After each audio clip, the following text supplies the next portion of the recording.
Hello friends, welcome to my channel. I hope you all are doing fine. मैं आपसे आज एक बात डिस्कस करना चाहती हूँ वीडियो स्टार्ट करने से पहले। मैं जब प्रिपरेशन करती थी so I have learn the atomic habits, I have learn about the atomic habits, small habits. So मैंने एक चीज़ सीखी कि it is so hard to build habit that last. Why? Because we make a small changes but fail to see the tangible result and we decide to stop.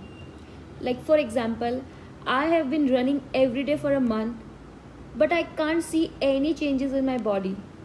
So this kind of thinking takes over and it's so easy to let go habit fail by the wayside.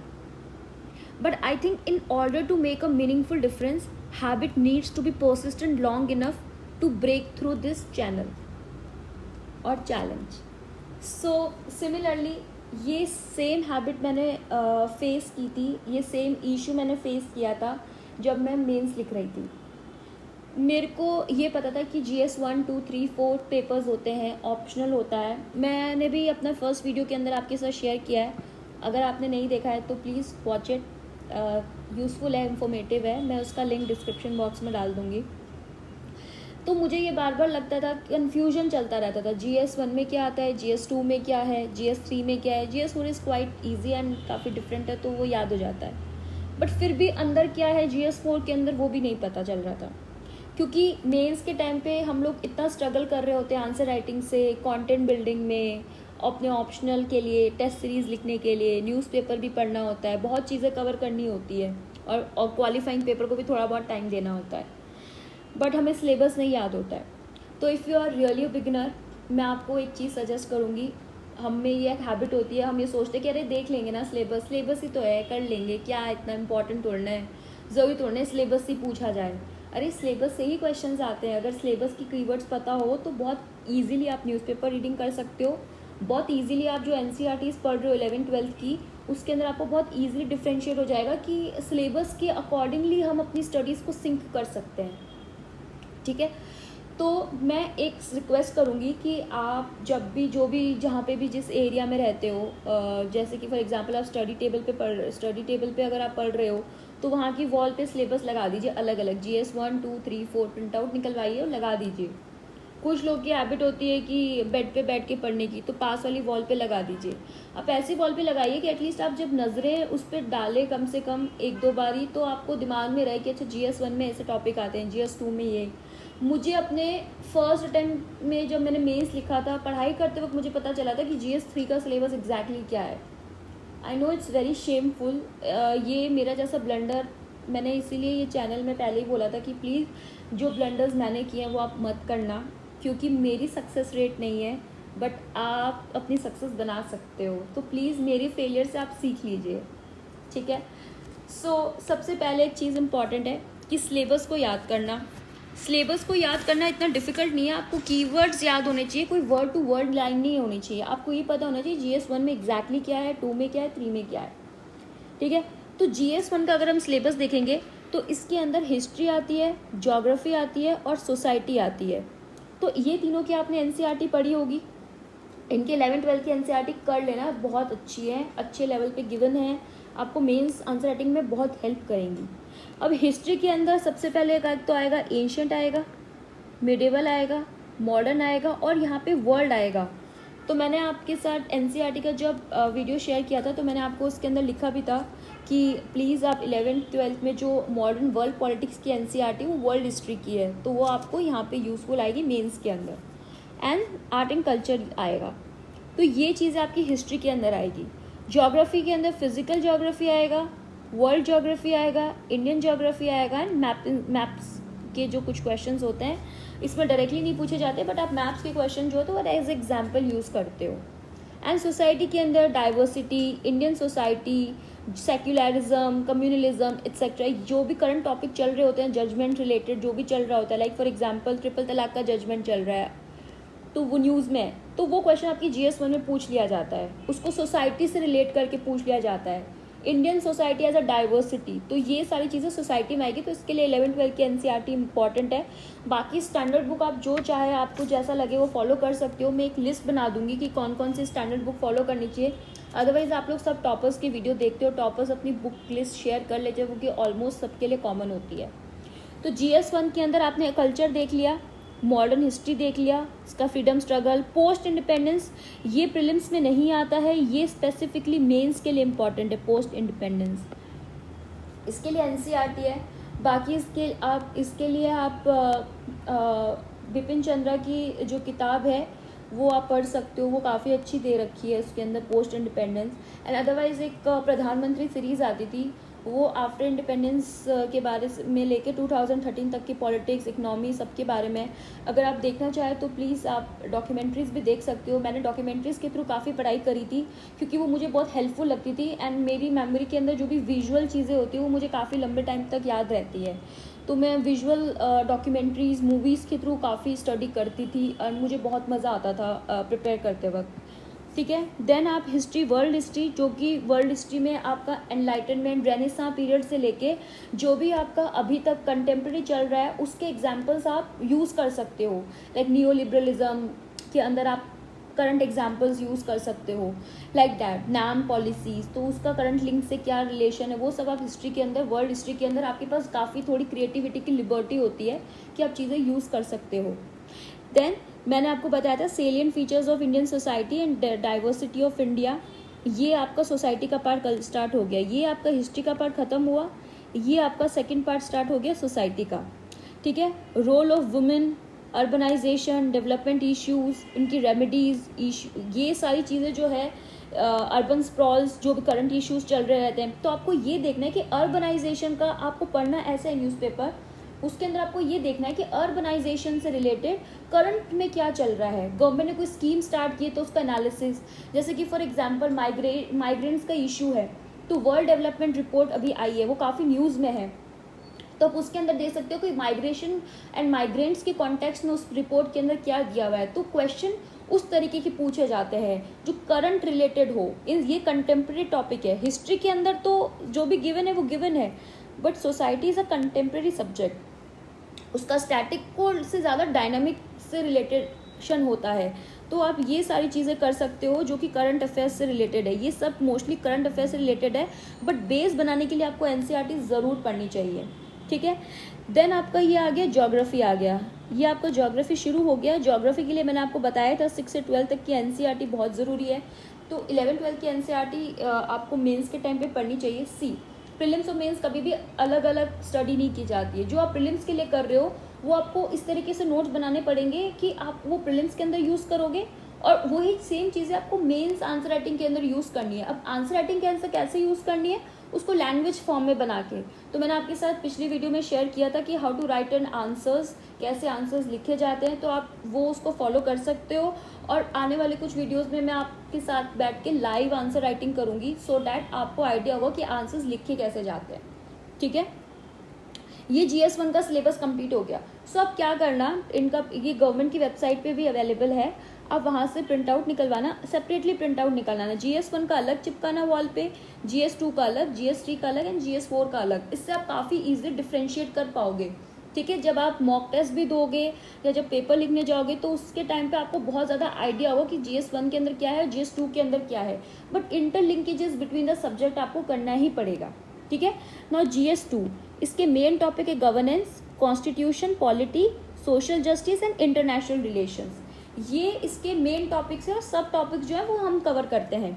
Governance के अंदर जो भी present चीज़ें चल रही है, like governance चल रहा है अभी, या गवर्नेंस की कोई भी स्कीम्स है, वो सारी चीज़ें इसके अंदर कवर होगी। कॉन्स्टिट्यूशन मतलब पूरा फैक्चुअल, कि कॉन्स्टिट्यूशन से रिलेटेड जो इवोल्यूशन कैसे हुआ, फंक्शंस क्या है गवर्नमेंट का, स्टेट गवर्नमेंट, सेंट्रल गवर्नमेंट, पंचायती राज, ये सारी चीज़ें कॉन्स्टिट्यूशंस में आएंगी। पॉलिटी में भी वही सेम।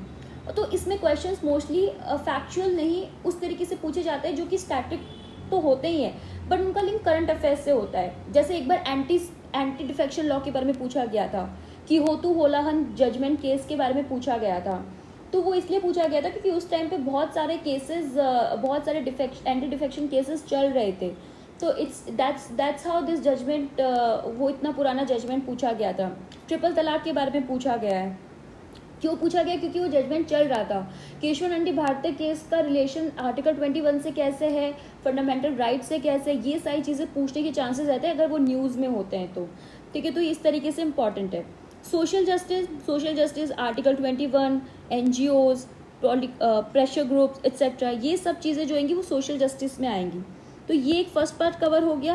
देन सेकेंड पार्ट जो आपका आता है वो होता है इंटरनेशनल रिलेशंस। तो इंटरनेशनल रिलेशंस भी इसके अंदर जो भी बायलैटरल चीज़ें चल रही है, समिट चल रहा है लाइक SCO, G20, ये सब चीज़ें जो भी गवर्नमेंट ऑर्गेनाइजेशंस होते हैं इंटरनेशनल लेवल पे, वो सब इसी के अंदर आएंगी। ग्रुपिंग्स, जो भी IR की कंसेप्चुअल चीज़ें होती है, analysis, India China relations analysis, तो ये सारी चीज़ें जो होंगी वो इसी के अंदर आएगी। लाइक फॉर एग्जांपल, बहुत करंट एग्जांपल रशिया यूक्रेन, तो रशिया यूक्रेन का जो एग्जांपल होगा या जो उससे रिलेटेड टॉपिक होगी वो GS2 के अंदर आएंगे, ठीक है। तो इसके अंदर आप जनरली मैप्स वगैरह को यूज़ कर सकते हो, अगर आपको ऐप्ट हो मैप वगैरह बनाने में, तो उसका चीज़ें जो होगी वो इसके अंदर आप इस्तेमाल कर सकते हो। नाउ GS3 के अंदर ये technology mean science and tech, economics, biodiversity and environment, internal security and disaster management, ये सब चीज़ें आपकी GS3 के अंदर आएगी। तो इकोनॉमी के अंदर आपकी जो भी इकोनॉमी की चीज़ें हैं, फैक्चुअल चीज़ें जो कि लाइक LPG हो गया, इकोनॉमिक डेवलपमेंट हो गया, पोस्ट इंडिपेंडेंस के बाद इकोनॉमिक्स कैसी थी, ये सब स्टैटिक चीज़ें इसके अंदर आएगी। एंड प्रेजेंट रिलेटेड, प्रेजेंट से जो भी चीज़ें होंगी, FDI की रेट अगर इंक्रीज हुई है, सेंसस से कई बार क्वेश्चन पूछ लिए जाते हैं इकोनॉमिक्स टर्म में, तो ये सारी चीज़ें की इकोनॉमिक्स में आएगी। एंड साइंस एंड टेक, तो साइंस एंड टेक में जनरली आपसे फैक्चुअल चीज़ें नहीं पूछी जाती। लाइक फॉर एग्जांपल बायोटेक्नोलॉजी अगर न्यूज़ में है अभी, तो बायोटेक्नोलॉजी के प्रिंसिपल्स, उसके चैलेंजेस, उसके सिग्निफिकेंस, ये सब आपसे पूछा जाएगा। जो चीज़ न्यूज़ में होती है वो मोस्टली GS3 के अंदर पूछा जाता है, ठीक है। जैसे कि 2 बेबी कॉन्सेप्ट आया था, तो वो क्वेश्चन पूछा गया था इस तरीके से। लाइक बिटकॉइंस, इकोनॉमिक्स में इस तरीके के क्वेश्चंस यहाँ पे पूछ लिए जाएंगे। Environment and biodiversity, like tiger census निकला है, economic development versus environment aspect, तो ये सारी चीज़ें जो होंगी वो इसके अंदर आएंगी, चूँकि एकदम स्टैटिक कम और डायनामिक ज़्यादा हो गया, जिनका करंट अफेयर से ज़्यादा रिलेशन होता है, वो सब सब्जेक्ट टॉपिक इसके अंदर पूछे जाते हैं। इंटरनल सिक्योरिटी एक अलग से एक सेपरेट टॉपिक है, बहुत इंटरेस्टिंग टॉपिक है। उसमें कम से कम 3 से 4 क्वेश्चन डेफिनेटली आते हैं इंटरनल सिक्योरिटी से। लाइक नॉर्थ ईस्ट रीजन के अंदर जो भी चल रहा होता है इशू, वो सेपरेटिज्म के बारे में, नक्सलिज्म के बारे में, तो ये सारी चीज़ें जो होंगी वो GS3 के अंदर इंटरनल सिक्योरिटी के अंदर आएंगी, ठीक है। डिजास्टर मैनेजमेंट में भी 3 से 4 क्वेश्चन आते हैं। आई थिंक 3 क्वेश्चन तो डेफिनेटली आते हैं, ठीक है। तो डिजास्टर मैनेजमेंट के अंदर जैसे कि टर्की में अर्थक्वेक आया, तो वो अर्थक्वेक का क्वेश्चन जो होगा वो आपका डिजास्टर मैनेजमेंट में हो जाएगा। इसमें पूछ लेंगे कि what is the role of NDMA, national disaster management authority, okay, and what is the role of India in eradication the issues of disaster management at world level. तो इंडिया का रोल, जैसे कि ऑस्ट्रेलिया में जब फॉरेस्ट फायर हुआ था और अमेजोन्स में जब फॉरेस्ट फायर हुआ था, तो ये क्वेश्चन मेंस में भी आया था उस साल। तो इस तरीके से आप क्वेश्चंस को देख सकते हो, प्रीवियस ईयर क्वेश्चन पेपर की हेल्प ले सकते हो और सिलेबस को इस तरीके से एनालिसिस कर सकते हो। बस फर्स्ट टास्क होता है कि सिलेबस को याद करना, कि सिलेबस को किस तरीके से याद किया जाता है, वो बहुत इंपॉर्टेंट है। जैसे कि मैंने अभी बताया इंटरनल सिक्योरिटी एक सेपरेट टॉपिक है, तो ये सब इंटरनल सिक्योरिटी से रिलेटेड है। State role, like money laundering cases, hawala cases, trafficking, women trafficking, तो ये सब चीज़ें जो होंगी वो यहाँ पे आएंगी, ऑर्गेनाइज और non organise crimes. Okay, now GS4 topic एक बहुत इंटरेस्टिंग टॉपिक है। इसके अंदर टॉपिक्स तो दे रखे हैं, सब टॉपिक्स भी दे रखे हैं, बट ये काफ़ी मतलब डायनामिक भी है और स्टैटिक भी, और काफ़ी सेग्रीगेटेड है। जैसे कि for example ethics, integrity and aptitude, इसके अंदर आप पढ़ाई से ज़्यादा डेली एग्जांपल्स अगर आप यूज़ करोगे चीज़ें एक्सप्लेन करने में, और यहाँ पे आप लोगों के ऑप्शन का काफ़ी यूज़ आएगा, आई मस्ट से। जैसे कि फॉर एग्जांपल अगर आपका ऑप्शन फिलॉसफी है, या हम PSIR है या एंथ्रोपोलॉजी है, तो हम लोग है ना, जो भी ऑप्शनल होते हैं हमारे, हम उसके अंदर बहुत सारे थिंकर्स एंड हिस्टोरियंस पढ़ते हैं, बहुत सारे इंटेलेक्चुअल लोगों जिन्होंने जो बोला है, वो थ्योरीज दिए, वो हम यूज़ करते हैं, पढ़ते हैं। तो आप वो थ्योरीज और जो है जो भी आपने पढ़ा है अपने ऑप्शनल में रिलेटेड वो वाली चीज़ें, वो आप वो पैटर्न आप यहाँ पे यूज़ कर सकते हो। जैसे कि इमैनुअल कांत ने जो चीज़ें बोली है स्टेट से रिलेटेड, तो आप यहाँ पे पब्लिक एडमिनिस्ट्रेशन में के एस्पेक्ट में वो चीज़ें यूज़ कर सकते हो। सिविल सर्वेंट के रिलेटेड जो भी क्वेश्चन आता है थ्योरीज यूज़ कर सकते हो। तो ये एक ओवरऑल बहुत अच्छा टॉपिक है। इस सब्जेक्ट को ऐसे के साथ बहुत ज़्यादा इंटीग्रेट किया जाता है। अगर आप ऐसे लिख रहे हो तो एथिक्स की काफ़ी चीज़ें उसके अंदर इस्तेमाल कर सकते हो, और ऐसे के अंदर और एथिक्स के अंदर भी आप ऐसे की काफ़ी चीज़ें इस्तेमाल कर सकते हो। जैसे एटीट्यूड के बारे में अगर क्वेश्चन पूछा है तो एटीट्यूड के अंदर आप अपना पर्सपेक्टिव भी लिखोगे, आपके पास कोई थ्योरीज है उससे रिलेटेड वो भी लिखोगे, और करंट में जैसे चल रहा है like for example behavioural changes, we talk about Swachh Bharat mission, तो वहाँ पे बिहेवियरल चेंजेस की जरूरत है, like need to change the attitude, तो आप एटीट्यूड के अंदर उसका एग्जाम्पल दे सकते हो। एंड मुझे ये बात काफ़ी लेट समझ आई, बट मैंने काफ़ी एग्जाम्पल्स देने चालू किए थे, तो मेरे मार्क्स GS4 में काफ़ी सिग्निफिकेंटली इम्प्रूव हुए थे। ठीक है, तो आप GS4 के अंदर मैक्सिमम एग्जाम्पल्स लिख सकते हो, और आप इसको एक तरीके से स्टैटिक नहीं कंटेम्प्रेरी डायनामिक बनाने की कोशिश करो कि जो भी आप डेली एग्जाम्पल्स अगर लिखते हो या करंट अफेयर्स में भी देखते हो या न्यूज़पेपर में वो आर्टिकल इंपॉर्टेंट नहीं है बट वहाँ पर कोई एग्जाम्पल आ गया, लाइक कोई NGO का एग्जाम्पल आ गया, तो आप NGO का एग्जाम्पल या सेवा कोई भी, जैसे फॉर एग्जाम्पल सिविल सोसाइटी का कोई एग्जाम्पल आ गया, वो आप GS2 में तो यूज़ करोगे ही, बट आप GS4 में भी वो चीज़ें यूज़ कर सकते हो। तो GS1, 2, 3 की तीनों चीज़ें जो होंगी वो आपके इसके अंदर आ जाएंगी। Like for example surrogate mother का कॉन्सेप्ट है, सैरोगेसी है, वो GS3 का टॉपिक है, साइंस एंड टेक का, बट सैरोगेसी को आप GS4 के अंदर कंसाइंस से कैसे रिलेटेड है, मोरालिटी से कैसे रिलेटेड है, आप उसके अंदर भी उसका एग्जाम्पल यूज़ कर सकते हो। ओके, टबैको वार्निंग है, सिगरेट वार्निंग है, all these things can be include in the GS4। Okay, और दूसरा केस स्टडीज़ आती है सेक्शन बी, जो कि मैंने आपके साथ पिछली वीडियो में डिस्कस किया था कि सेक्शन बी एक सेपरेट टॉपिक है जहाँ पे आपको केस स्टडीज़ गिवन होंगी, आपके साथ क्वेश्चन पूछे जाएंगे, वो आपको एड्रेस करना है, विच आई हैव ऑलरेडी कवर्ड। सो ये दैट्स ऑल। आप मैं सजेस्ट करूँगी 1, 2, 3, 4 का सिलेबस प्लीज़ मेमोराइज कर लीजिए। आपको मैं ये नहीं कह रही कि आप आज ही बैठ के रट्टा मार लीजिए, बट प्लीज़ इसको बहुत लाइटली मत लेना, क्योंकि ये एक हैबिट बनाइए इसको, एंड हैबिट अगर इसको आप बनाओगे तो आपके लिए काफ़ी यूज़फुल होएगा, क्योंकि आप देखोगे आपके मार्क्स जो हैं वो सिग्निफिकेंटली इंक्रीज़ होंगे। आप चाहो तो आप ये एक्सपेरिमेंट कर सकते हो, आप मॉक्स लिखना शुरू करो आंसर राइटिंग में, और एक टाइम आपका ऐसा आएगा जब आपको सिलेबस पता होगा, बहुत इजीली इंटीग्रेट कर पा रहे हो, इंटरलिंकेजेस कर पा रहे हो सब्जेक्ट्स के बीच में, क्योंकि आप सब्जेक्ट्स के बीच में इंटरलिंकेजेस करोगे तो आपके GS के मार्क्स इंप्रूव होंगे।